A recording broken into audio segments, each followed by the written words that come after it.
Right, so here we go. These are the current covers on the cushions, or they are the cushions. So yeah, I wanted to replace these. They're just old sofa ones which got painted with chalk paint on the top.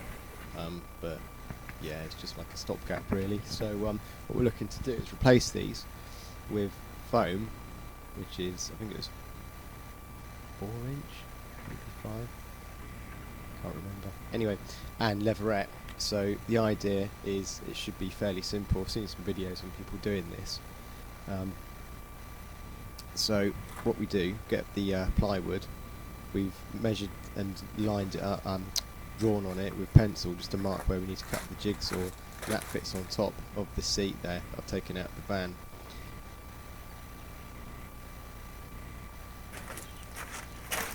So once cut the jigsaw, we just need to make sure that the edges are all sanded. We don't really want them too sharp. It can rip the leatherette, I think, so give those a quick sand down.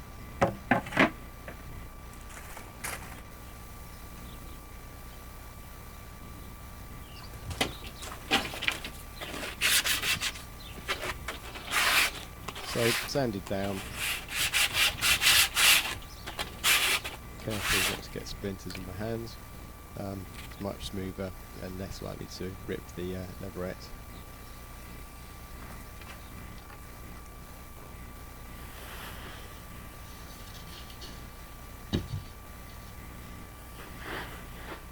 So here we go. We've measured up the foam that goes on the base. So just putting the wood over the foam and then using a marker pen to mark up where we need to cut. It's a bit too thick for scissors, this stuff, so I just used a serrated knife. It doesn't matter if the cut's jagged or not quite to the line, because it's all getting covered up anyway.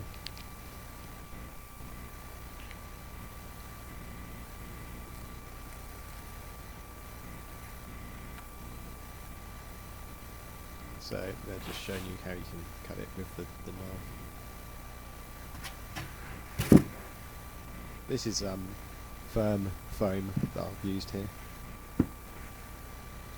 So once cut out, it just sits on top of the plywood, and the idea is the leatherette just goes over the top and is stapled to the plywood underneath.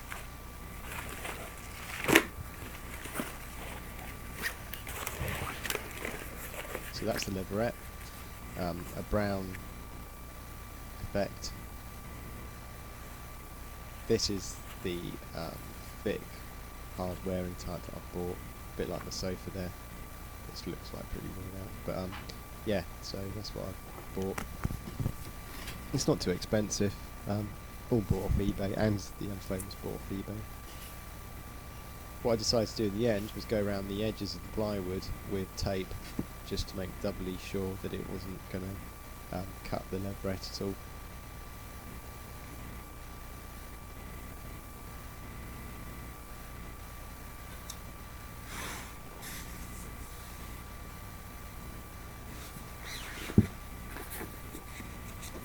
So that's the tape all done. So we've got some overhangs in the foam, but it's not a problem. And that's all sat on top of the leatherette. So you pull it over, you pull it nice and tight. I'm sat on it at that point, so there's a bit of compression going on. So when I get off it, once it's all stapled, it's kind of like nice and tight without any creases. So I'm not stitching obviously this stuff, so I'm doing folds. So the folds, ideally, depends how you want to do it. You can have them on the sides or the front. This is my first one, so in the end I think I had a couple on the front, and then I decided that I wanted them on the sides, so when it's placed at the front you can't see the folds, so that's what I did in the end. So yeah, you just need a good staple gun really. Mine's not particularly good, and I had to hammer the staples in afterwards. Some went in, some didn't.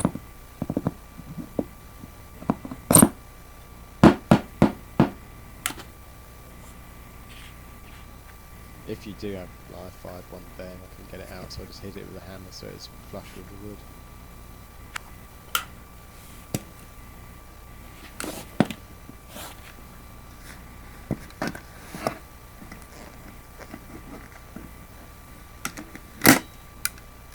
So yeah, it's just a case of continuing going around, pulling it, staples, folds, taking your time, making sure that you're not leaving any creases in at all. What I'm going to do as well is do back rests. So I've just done this one today. I've got one more to do tomorrow, and then I'll do the back rests, sort of fairly low ones.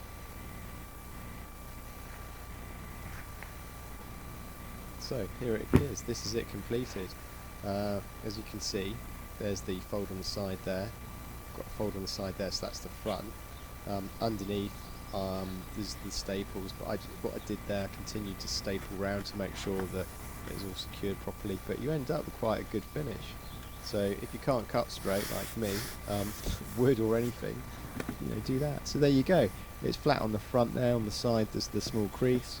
But yeah, I'm quite pleased with that. The crease in the middle is where the stuff was folded in transit, so hopefully that would drop out. But you can see when I could compress it and let go,